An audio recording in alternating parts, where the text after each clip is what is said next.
Well, if you're waking up with a runny nose, sneezing, and congestion, you can probably attribute it to allergies. Allergy season came early this year, and it is expected to last even longer than normal. As NewsChannel 8's Mckenzie Richmond reports, Tulsa actually ranks amongst the top 5 allergy capitals in the country.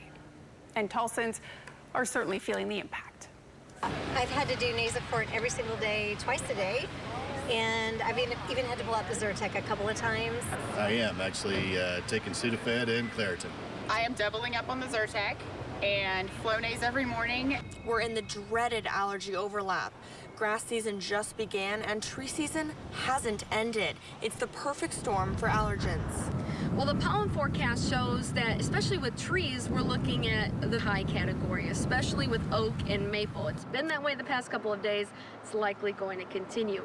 Grass is also in the high category. Thankfully, mold is low, but weeds is in the moderate. There is not an end in sight yet. Treatment for those suffering from allergies will differ for each person. The first step is always to have a conversation with your doctor about what the next step is for you personally, because there are lots of medicines that aren't appropriate for every person. Though allergists say saline sinus rinses are safe for just about everyone. Salt water by itself is an evidence-based intervention for the treatment of congestion. Just about everything else, there will be a risk and benefit sort of trade-off that a person has to pick the right medicines for them. Even commonly used over-the-counter allergy medicines like Zyrtec and Claritin could pose risks. There are people for whom kidney disease, for instance, would require a dose of Zyrtec even to be adjusted. Allergists say Tulsa is certainly a place where allergy sufferers suffer. We get a little bit of it from all over the place, right? Because Tulsa's geographically positioned in this space between the western plains and the cross timbers to the east. So we get a lot of grass pollen, we get a lot of tree pollen.